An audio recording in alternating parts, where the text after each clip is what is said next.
Hello, I'm Adam Newman. This is my official YouTube channel. Please subscribe and support them. Young and the Restless. Spoilers. Thurdays full update. The 18th of June, 2026. Welcome back to our channel, besties.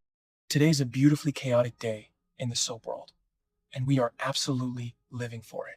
Grab your iced coffees, take a deep breath, and strap in, because we have a massive, mind-blowing breakdown coming your way right now. We are spilling all the tea. You guys, I am deceased. Stop what you are doing right now. I am literally shaking. I am physically vibrating because the sheer audacity of what just went down in Genoa City has fundamentally altered my brain chemistry. Wait, we need to talk about this now. I'm literally filming this while I'm running errands, speed walking through the aisles of Target like an absolute maniac, dodging shopping carts, because I just had to jump on here and vent. Send help. My soul has actually left my body. If you watched the latest episode of The Young and the Restless, you know exactly why I am currently spiraling into a completely unfiltered, messy, emotional train wreck. We are not just watching this show anymore, besties, we are invested. Like, I am personally offended by the absolute clownery happening right now. Let's just dive straight into the absolute mess that is Jack Abbott. Bestie, be for real right now. Jack genuinely, straight up thought he could manage Patty Williams? Patty Williams? The woman who is basically the poster child for unhinged behavior in this town? I am literally hyperventilating right now just thinking about his hubris. Jack Abbott is officially on my do not perceive list. He thought he could keep Patty close, manipulate her little obsession with him, and use her as a weapon against Victor Newman. Like, oh yes, let me just casually weaponize a woman who has a history of poisoning people and stealing identities with literal plastic surgery. What could possibly go wrong? It's giving major, I cannot even energy. He thought he was playing 4D chess, but basically, he just handed the nuclear launch codes to a toddler. And don't even get me started on Kyle Abbott. Wait, backtrack for a second, I missed a step. Kyle has been telling his father this entire time that this was a terrible idea. Kyle was completely against his father's delusional optimism, and guess what? Kyle was right. Kyle is out here being the only Abbott with a functioning prefrontal cortex right now. Did I say that yet? My brain is mush. Moving on, but seriously, Kyle and Diane have actually been getting along so much better lately. Kyle pointed out that he and his mom have been bonding, mostly because of all that shared trauma from the tornado. Yes, the tornado. That natural disaster literally brought them closer, and now Kyle is forced to watch his dad fumble the bag so astronomically that his mother is straight up missing. Oh my god. The moment Patty confronted Jack, I was mid-skincare and smeared charcoal mask all over my expensive cream rug. I literally had to yeet my phone across the room. Jack is standing there, looking all smug, and Patty just casually admits she knows exactly what happened to Diane. And then she pulls out a photo. A photo of Diane, looking completely unconscious, locked in a white padded cell. The look on Peter Bergman's face. You guys. The sheer, unadulterated panic. Jack's soul left his body faster than mine did.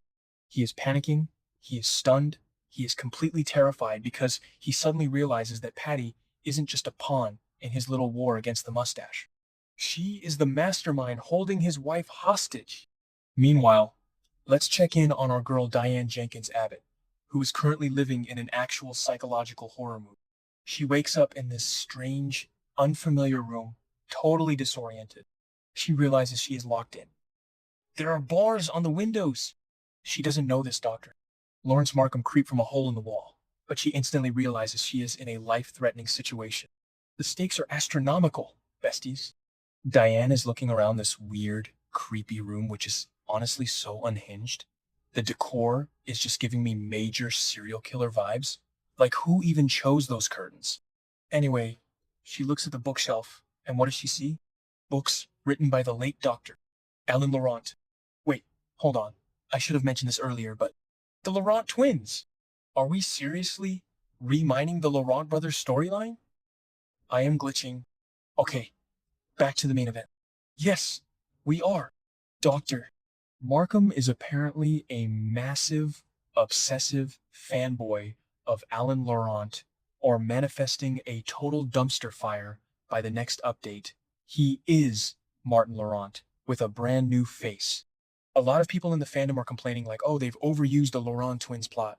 But honestly, I am totally living for it. It makes so much sense. Think about it.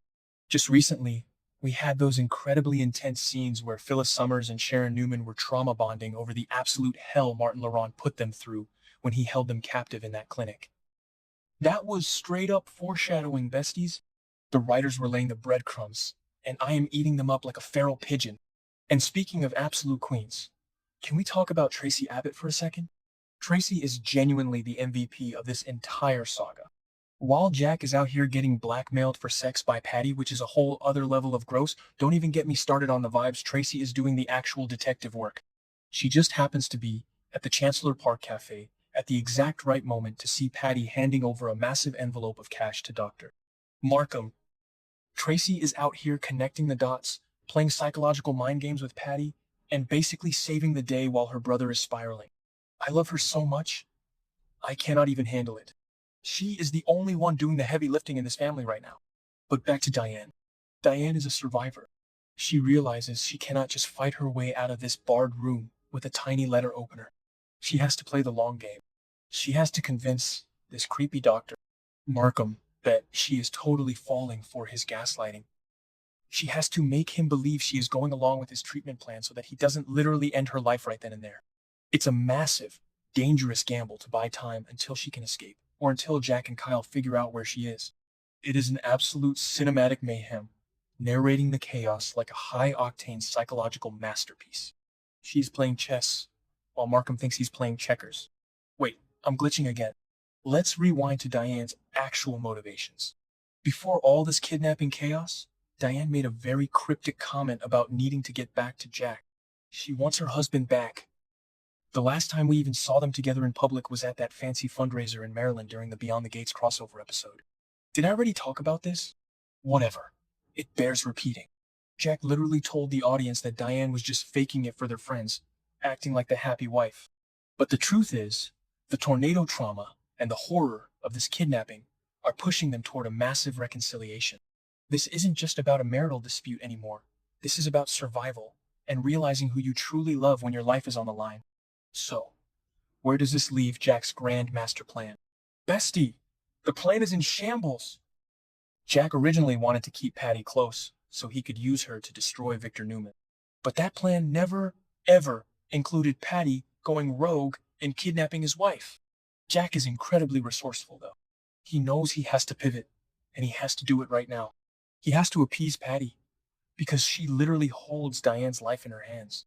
He has to play along with her twisted little fantasy, maybe even recreate that magic on the yacht, which, ew, I am physically gagging just thinking about it. Don't even get me started on the vibes, but he has to do it.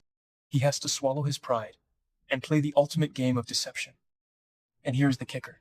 Jack can still use this. It is an unexpectedly perfect time to extract as much information as humanly possible from Patty about Victor. Jack can still use Patty's bizarre, unstable affection for him as a weapon against the mustache. He just has to perfectly harness this incredibly volatile energy without blowing himself up in the process. I'm calling it, the villain arc is about to go nuclear. The stakes have never been higher, the drama is absolutely top tier, and I am genuinely going to need a full week to recover from this. Manifesting a complete and total breakdown of the Newman-Abbott rivalry by Friday. Okay, I genuinely have to stop recording because people in the store are staring at me like I belong in the padded cell next to Diane, but I do not care. This situation is now my entire personality and I am not okay. Let me know in the comments if you are also hyperventilating, and I will see you in the next update. Ugh.